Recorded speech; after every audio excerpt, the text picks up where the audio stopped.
We're on the tour of the Vatican now. And one up on the Vatican Hill. In order to go from one group of buildings to the other, they built galleries. So the long buildings left and right. We're on the tour of the Vatican now. And one up on the Vatican Hill.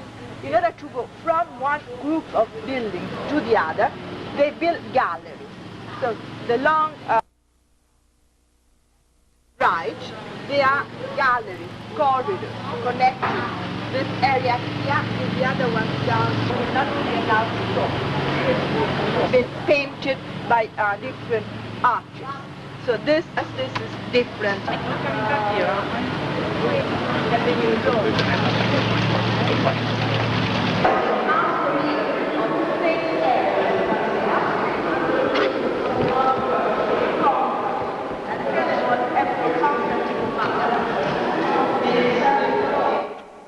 This is in the Vatican Museum.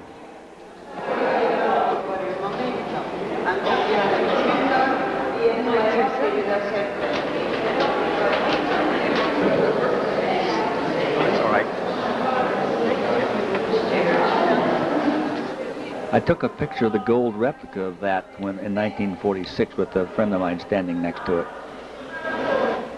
They've taken away the small gold antiques and they've put in the large stuff because so many tourists they'd destroy them or they're in the way.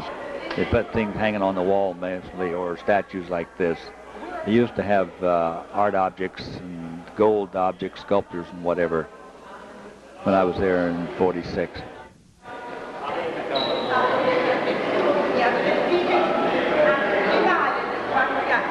Different sections, arches, marble candlesticks, and they go back to the Roman times.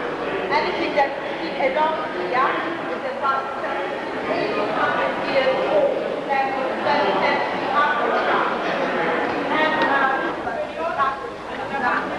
I think they call those frescoes if they're on the ceiling. They're called frescoes. they had the dark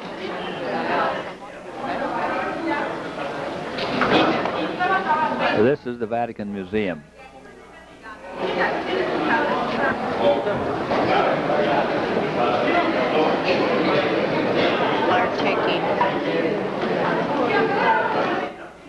No tourists here either.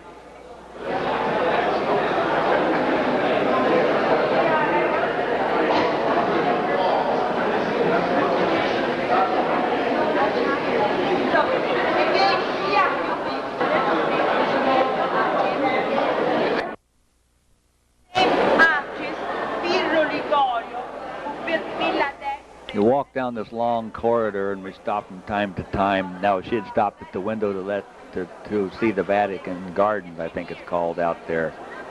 She had a kind of a sharp tongue. She didn't make much of a tip. They didn't like her too much.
Sistine Chapel. I weren't allowed to take pictures, but I was doing it on the sly, and it was down at my knees, so I was just aiming it at the ceiling.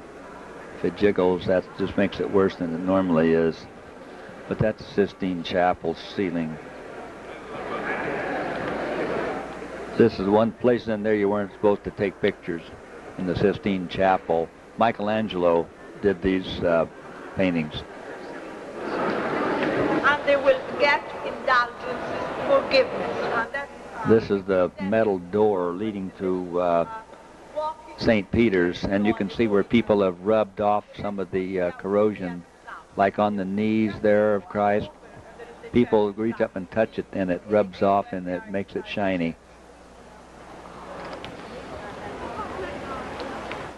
This is the front of the St. Peter's. The times of the ancient Romans, here they had gardens, and there was a circus for athletic games. This is the ceiling, I think, just before you enter into the church. And according to tradition, he was crucified with his head upside down in the Vatican circus. After he was buried, nearby the place where they had killed him, there was a cemetery, and on his grave they had built a little shrine. Constantine recognized the Christian religion, and he had a church built on his tomb. The church lasted 1,000 years, then it was in bad conditions, so they rebuilt it completely, and it is the one that will be... We were talking about the original St. Peter's Church. A lot of legend in it. This is the door again, or another door in the same front. Where finally the church had been rebuilt. And we have Jesus up above. See, the Blessed Mother. This is St. Paul holding the sword. This is Peter with the... This is inside St. Peter's, which the pictures were allowed.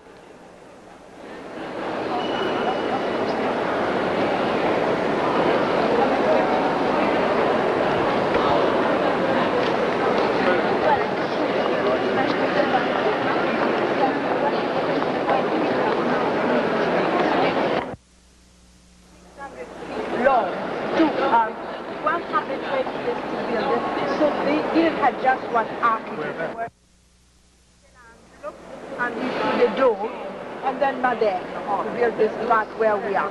Or we'll be walking around, so we see it.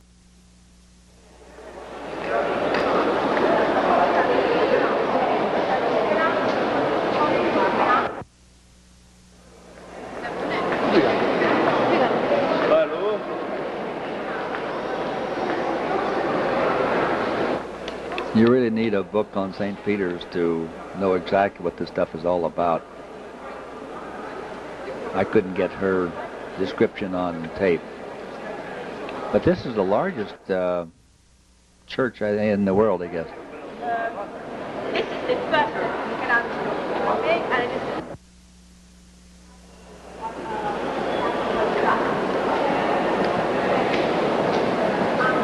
But the monuments are empty, they are just monuments. The popes and other people who are buried here are down below the floor. That would have been one of the popes. Here's another one here. I'll get a little closer in a minute.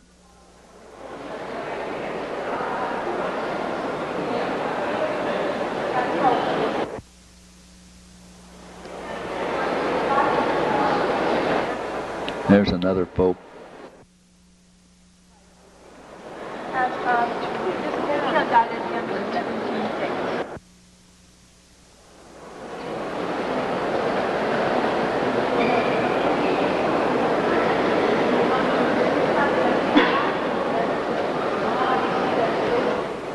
Innocent the 11th was, that's his tomb. In some churches, they buried a lot of them in the floor, even